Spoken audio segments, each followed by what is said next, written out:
We've all seen the movie The Matrix. It was interesting and fun on the big screen of the TV, but has it become a bit too real in your own life? Are you seeing glitches in the Matrix and trying to figure out what's happening? Have you been told that you've been tricked and that you need to fight against what they've done to you? The deception.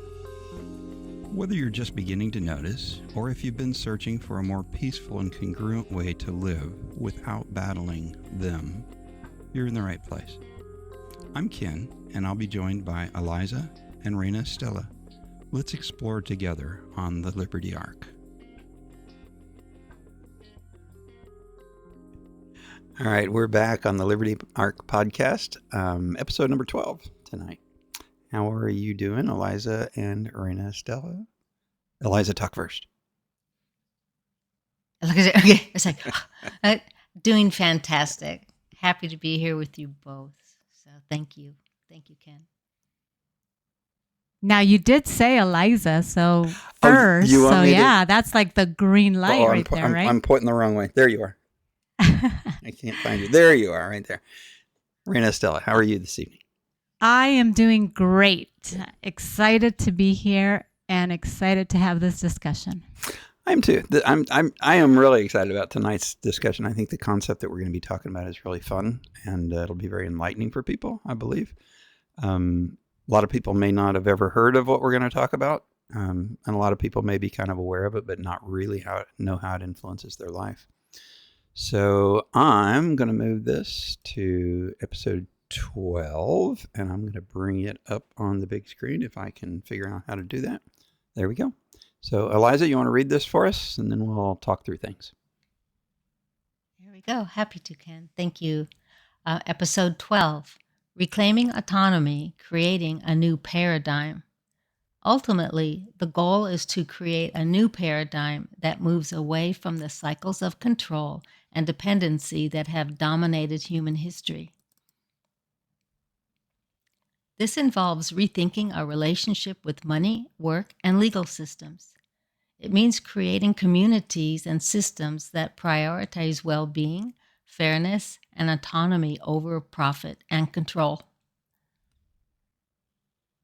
This new paradigm values cooperation over competition, sustainability over exploitation, and empowerment over control.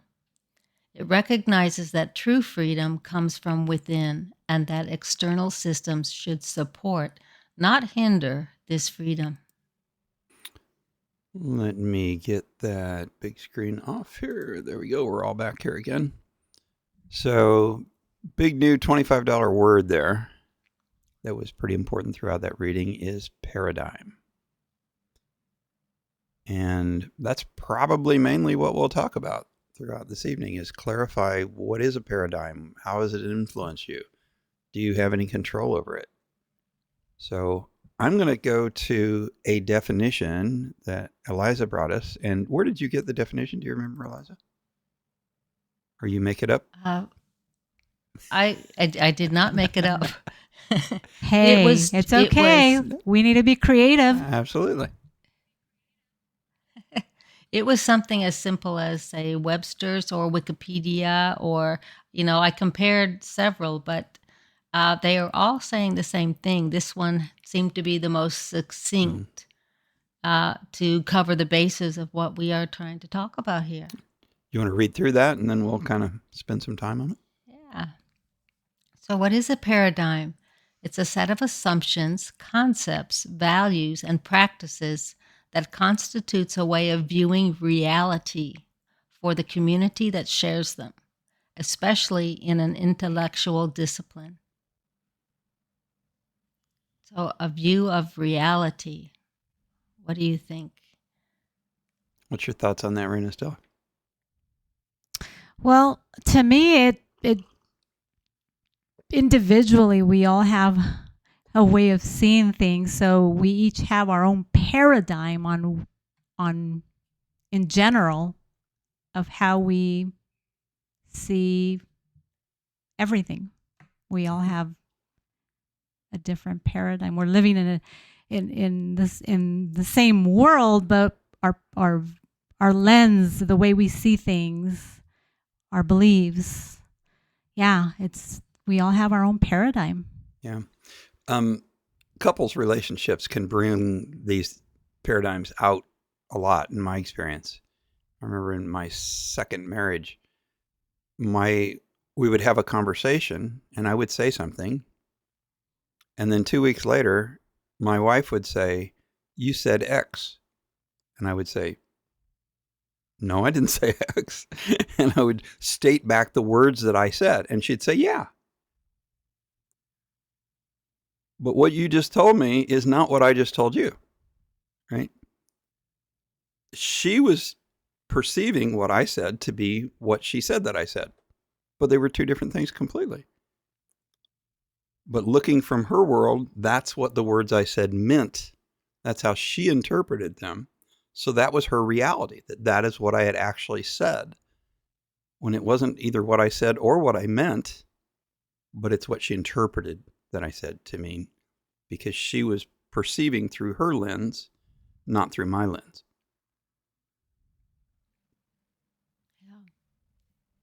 Interesting. It's a little complex, and it's right? Interesting. A little complex. A little bit. Yeah, it is. And I think when, what we're looking at here is a set of assumptions. We're saying what feeds our view of reality to create our view of reality. And we can have, which is our paradigm. Now, that can be an individual view or it can be a community view. But the paradigms are fed something in order to create them. And what does that? And the word reality is really interesting to me, because when you think about the word reality, it should be a reality, right? Reality should be reality. But that's not really how it works. I always explain it like looking at a diamond or a prism. If a person's looking through the prism this way, they see one thing. If somebody's looking through the prism from another angle, they see a different thing. They're both real, but they're completely different experiences of that reality.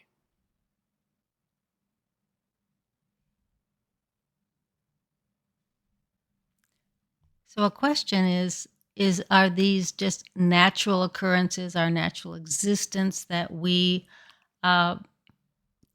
say get up in the morning or tend to garden? Those are things, our experiences, or has somebody, someone, something, society figured out that they can program our paradigms, program our views of reality?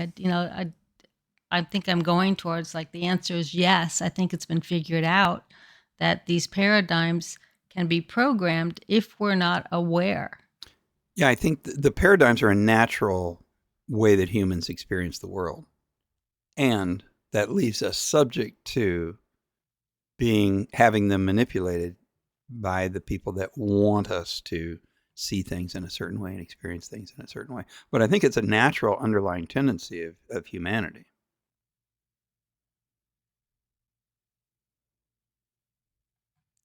You're being awful quiet, Rena, still. What do you think? Well, and it goes back to definitely, being curious in regards to this, because if they have figured out how to utilize these paradigms to, say, control us or whatever the case is, we start to accept everything as normal, right? And it's really up to us to really ask, what if things could be done another way versus the way that we've been told. And I think that is a great question that we have to think about in creating, right, a new, like in the direction of creating a new paradigm today for what we want or what we think, not what someone else has told us. And the first step in that process, in my view, as we always say, awareness is the first step to anything, right? Because you don't know what you don't know. Everybody knows what they know, but most people don't realize that they don't know almost everything, right? So no matter how much you know, it's a very small slice of true reality. Because really, when you're looking at that prism, every angle you look at it is part of the total reality. But you're experiencing only what you're looking at. That's your reality, but it's not the reality. The reality requires input from other people to see how they see it, to expand your understanding of the whole. I would like to comment there, Ken, because... Sorry about that, Eliza. Go ahead. Go ahead. I was going to comment that I think what that goes to is that set of assumptions. It's not a set of truths. It's a set of assumptions that we've then accepted as our truth, because we're assuming whatever we are viewing or being fed is the truth, but it is mostly based on assumptions. So thank you, Reina Estela. Of course. And I want to go back to comment on what Ken mentioned, that yes, definitely, creating a new paradigm begins with awareness, but awareness alone is not enough. We have to definitely be clear on that. That is step one, right? The next step would be choice, right? Because every decision, no matter how small the decision is, right, it starts chipping away at our old beliefs or old paradigm and make space for something new. So awareness, being curious, and take it a step further, choice, right? So I'm going to go back to the first page, which I think will kind of head the direction you're heading there. So who has a comment on this one?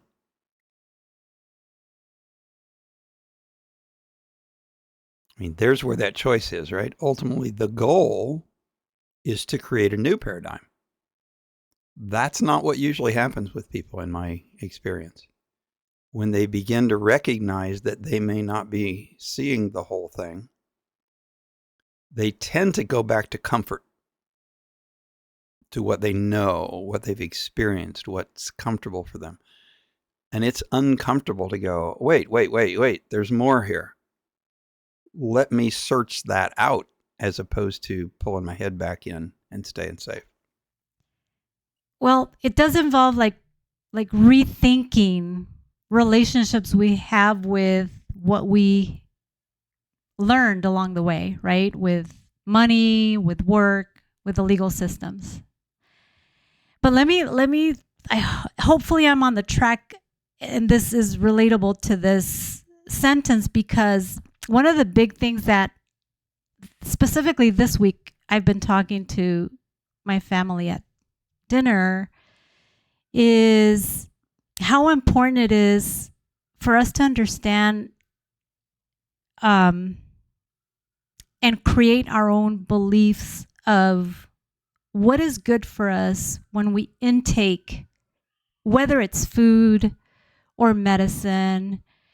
Listen to our bodies versus listening to all of the noise on social media about what's out there for us to utilize to make us better, right? In other words, a paradigm shift on the belief of, should I be eating 3 times a day, right? That has been told to us. And if we don't, we may not be eating enough of all of the different, carbs and calories and this and that. I never look at those numbers. I never have. I've always listened to my body, that if I take something and I get a tummy ache, or, I don't feel good after taking that, I pretty much don't do it again, right? I learn. But I also learned, it's just, in my thought process is just definitely a good idea because we can all relate to it. The food, the medicine, right? It takes a long time for me to take a headache pill. I've figured out how to get rid of the headache without having to take medication. But it's not because someone told me to try it. It was me listening to myself. And again, trusting what I believe I should be doing, not what someone else or the thousands of people that are making noise about it told me to do. So I don't know. That is something that I can relate to the sentence because this week, every single day this week, we've been talking about that. So I don't know if that makes sense. Yeah, I mean, there's been a lot of effort from the system over the last 30, 40 years, I guess, to convince everyone that they should listen to the experts. And may I add, those experts need to have a nice, expensive suit and tie, right? It can't just be someone that, of course, has the knowledge and is in casual wear commenting. No, they have to have a degree on their wall and they have to have specific education for them to be classified as experts. When someone who may not have all of that may have a lot more knowledge and more accurate information for us. Yes, Thought I would throw that in there. No, you're absolutely it pisses right. Me off. Yeah, street smarts and common sense have been replaced, for the most part, by technical training, by organized training systems, which are really, in my experience, after being through many of them, indoctrination centers, not searching truth, but instead attempting to push an agenda for the most part. And on what I was commenting just a second ago, guys, I want to just add something really quick. The steps that I was taking are very small steps, like small choices that have made such a difference in my health and in my decision making. And also, of course, I have young adults that I need to share with. But I've gone to the point with these small little choices. I trust myself in making those decisions, and I think that's what builds confidence and making sure we're moving in the right direction, because we're building that confidence in ourselves first and then expanding to the people closest to us. So small choices, small steps.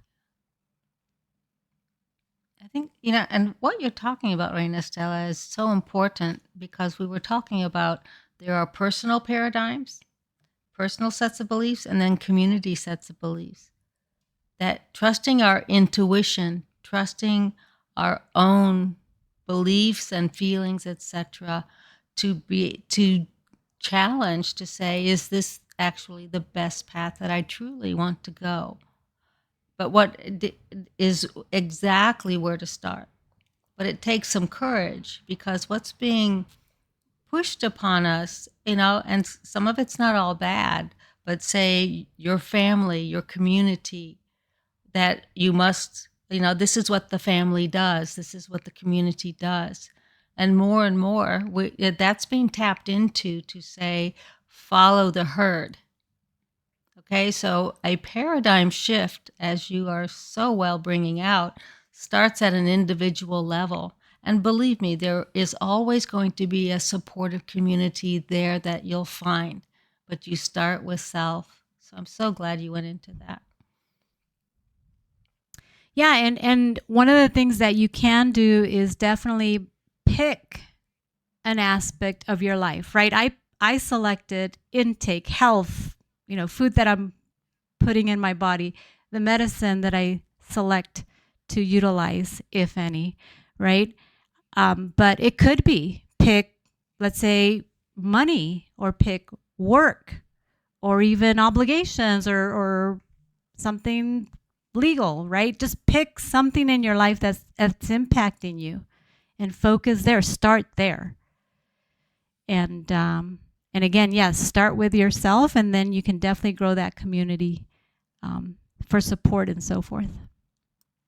And gradual growth is really, really important. I think you can get yourself in trouble if you start making massive changes fast, because you have to adapt.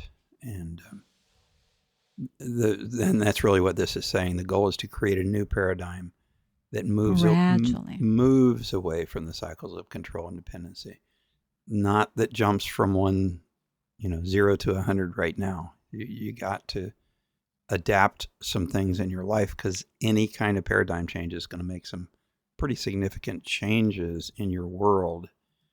And you need to be able to manage that change.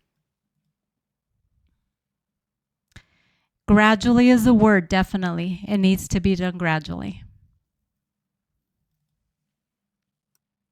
Can we move to the next page? So, and just one thing here is like we're talking about in these changes, moving away from cycles of control and dependency that have dominated human history. Okay? Personal paradigms to even global paradigms. So now that we're aware of what a paradigm is, we can start grasping the importance of it. Mm-hmm. And the internet has really, really dramatically increased the ability to manage paradigms of large populations. When the controllers want to create a paradigm that the masses believe. Okay. This involves rethinking our relationships with money, work, and legal systems, and a whole bunch of other things. It means creating communities and systems that prioritize well-being, fairness, and autonomy over profit and control, because the system is always going to go to profit and control for the 1% or less than 1%.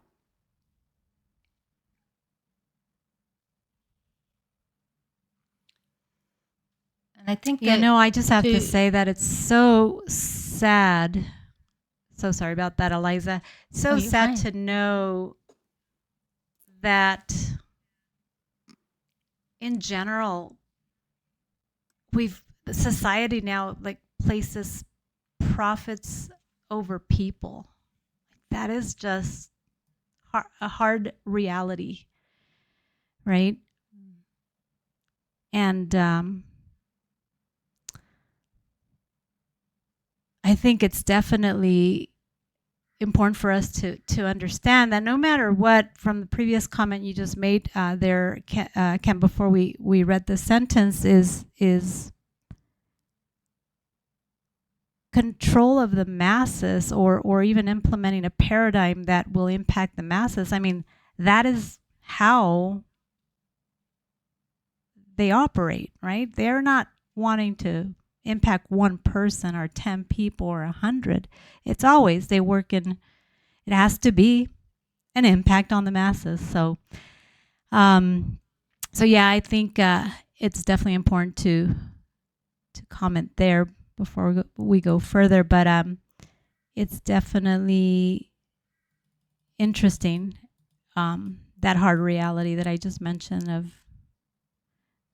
them placing profits over people overall in every category you can think of. And I think so many people, including myself, knowing that's being done, you feel trapped, because it's like, how do I step outside of that? It's really not my personal paradigm. It's the global paradigm. But this means when this second part of this slide says creating communities and systems that prioritize well-being, fairness, and autonomy over profit and control. So if I look at myself and saying, yeah, that's me, okay, I want to be part of that type of community, then I start on an individual level to say, how do I start looking at and looking for ways to educate myself to go towards that?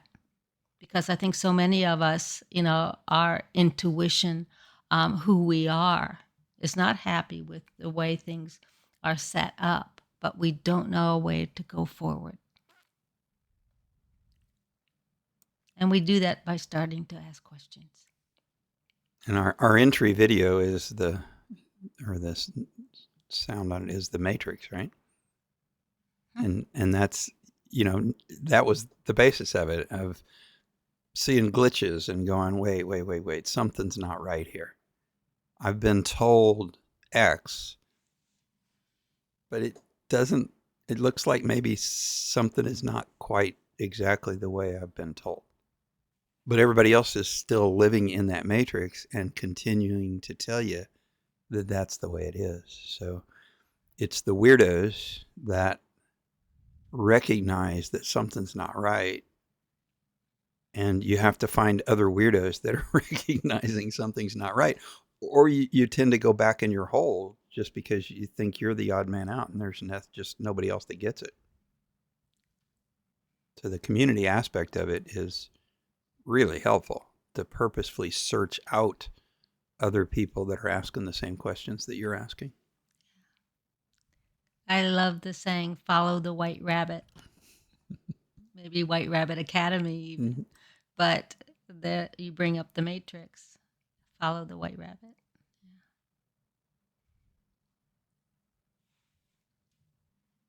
Raina, Stella, you look like you've got something running around inside that head. She does. I'm good. Listening and learning, guys. Just listening and learning.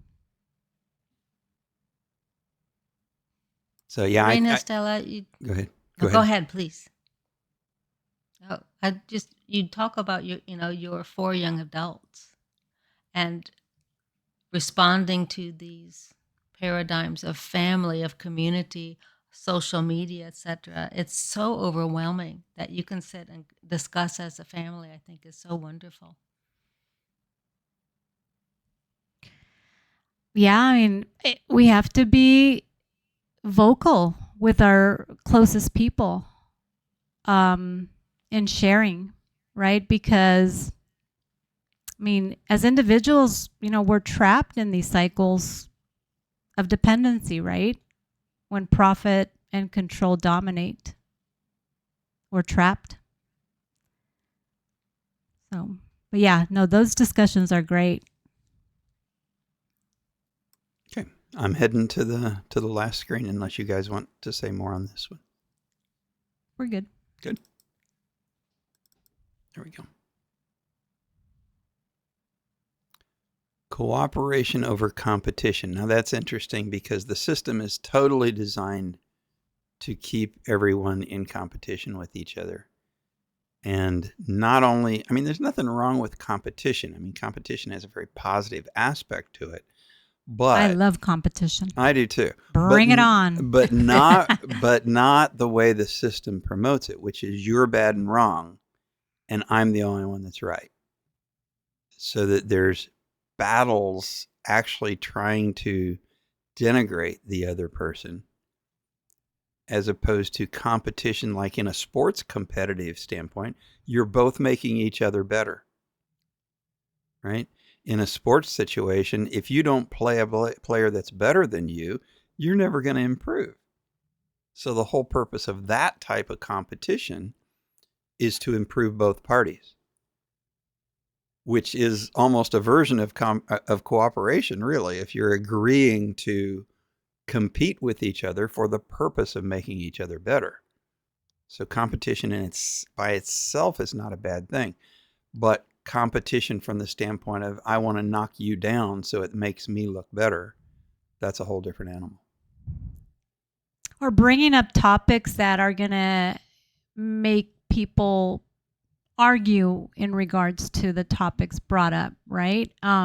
Again, positive competition, like the slide says, it should be support in making us better, not hindering our situation. And it just seems like what's out there is really to keep us against each other, fighting, arguing. And I think we have to wake up to that and really understand the intention behind that and apply ourselves to move away from that. And I think a lot of this is when they're talking about cooperation over competition. It's the competition for resources. It's the competition for stuff and land and control of people.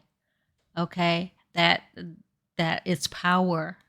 Okay, all of those things are an amassing of power in some way, and that should not be concentrated, but it should be everyone working together, cooperating, sharing resources, and building the whole.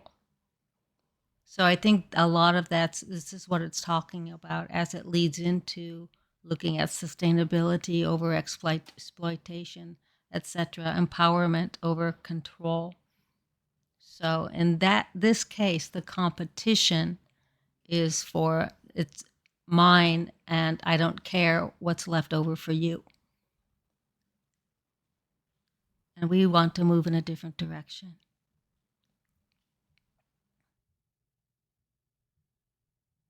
Yeah, because how beautiful would it be?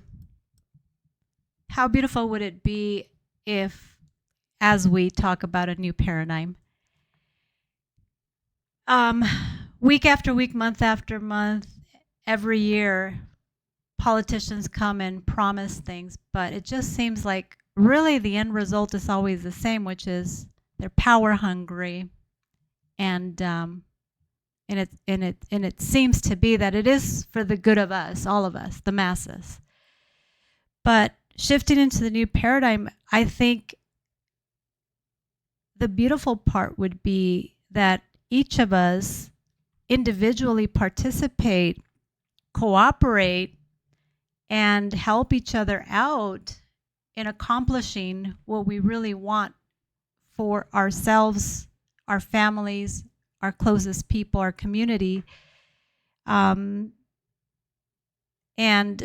being able to work together to build trust in making sure that what is being said will be accomplished, and not by one person, but as in unity, as a community. I know it may seem, at least to me, it does seem like that's an impossible way of thinking, because it's just, there's already such a system in place and such a process in place, right?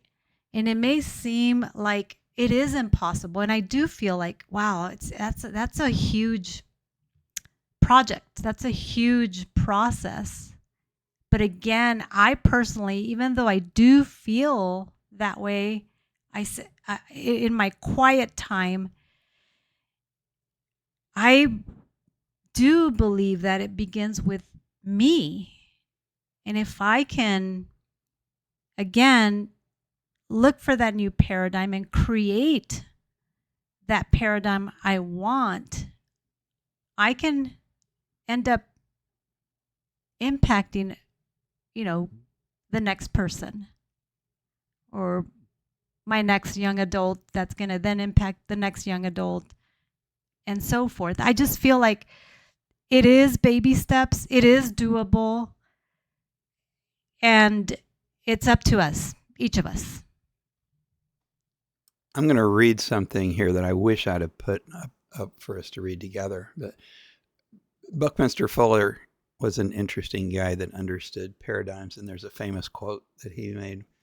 In order to change an existing paradigm, you don't struggle to try and change the problematic model. Instead, you create a new model that makes the old one obsolete. This approach is exemplified by you never change things by fighting the existing reality. To change something, you build a new model that makes the existing model obsolete. And I think that's what we have to all do together, is not battle and fight the old system.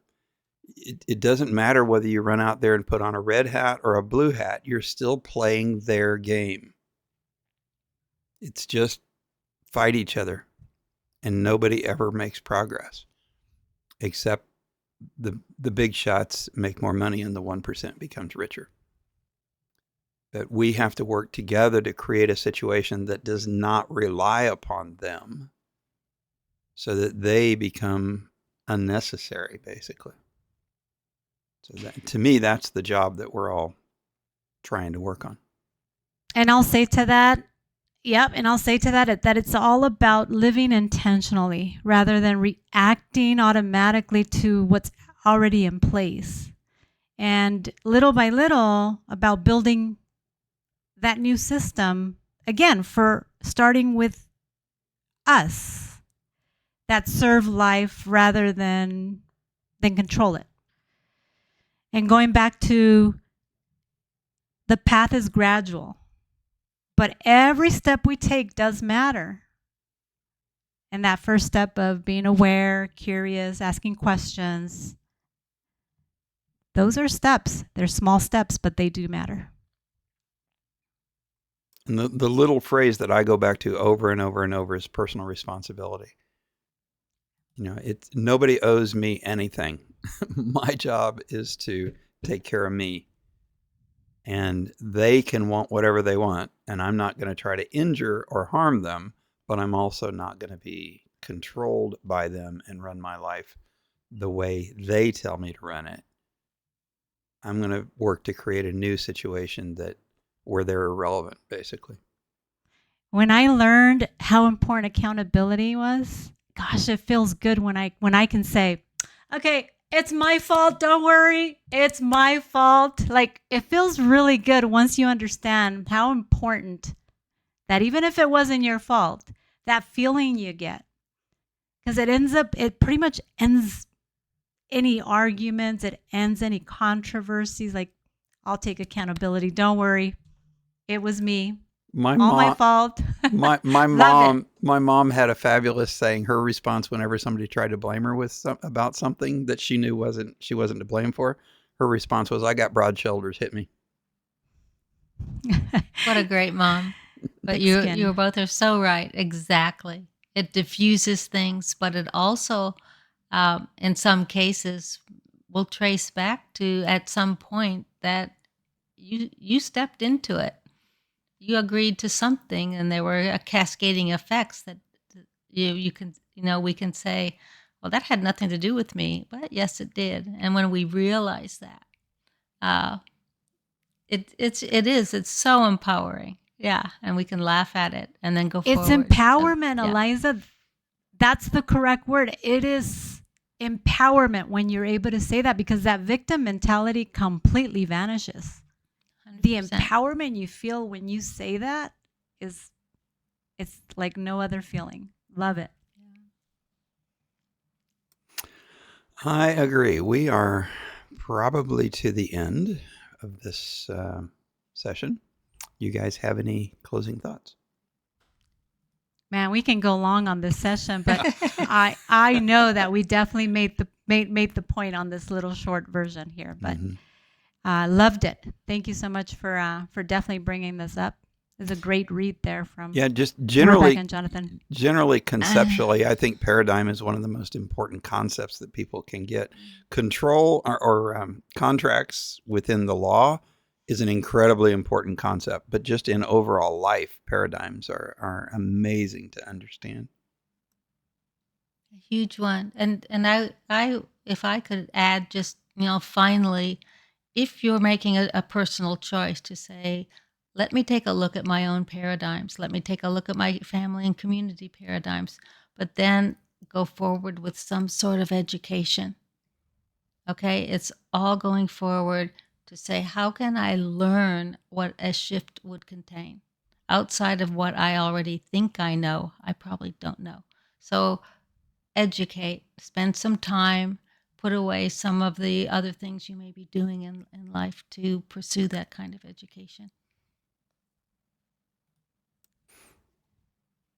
That's your accountability. That's your accountability. Rena Stella, you have a closing comment? I definitely agree there with Eliza. So, living consciously within a new paradigm does transform how we experience life. So we'll start finding joy in, creation instead of consumption. And I think we start looking at life a lot differently. So definitely move in that direction and get curious about studying your new paradigm. I'm going to share a quick little story. I hope I can make it quick. Let's put it that way. About the first time I heard the word paradigm. I had just graduated from chiropractic college, and I went to a seminar with a guy. It was a chiropractic seminar, but he was kind of a motivational kind of dude. And one of the things he did was he said, okay, we're going to all work together on something. I've got this ball, and he put people in a circle. He said, okay, our job is to pass this from one person to the other. Each person has to touch it. And we're trying to see how fast we can get to the last person. Right? So everybody stands up and we start passing it to each other. And he goes, okay, think a little harder. How could you do this faster? Right? And we came up with all kinds of thoughts. And inevitably, eventually, takes a while, but eventually everybody comes down to, everybody stick their hands out and roll that ball down. And it just goes boom, boom, boom, boom, boom, and you're done. Right? But it takes each group a while to work through purposefully looking at things from different angles and trying to figure out how could we make this work. And as a group, they always come to the same conclusion at the end, but it just takes different amounts of time for different groups to get there. Excellent. Okay, this was fun. Cooperation over competition. There you go. Yep, absolutely. And it was competitive because we had two groups doing it, fighting to see which group could do it the fastest, right? So the first one to figure out that methodology always won. But everybody benefited by the learning process.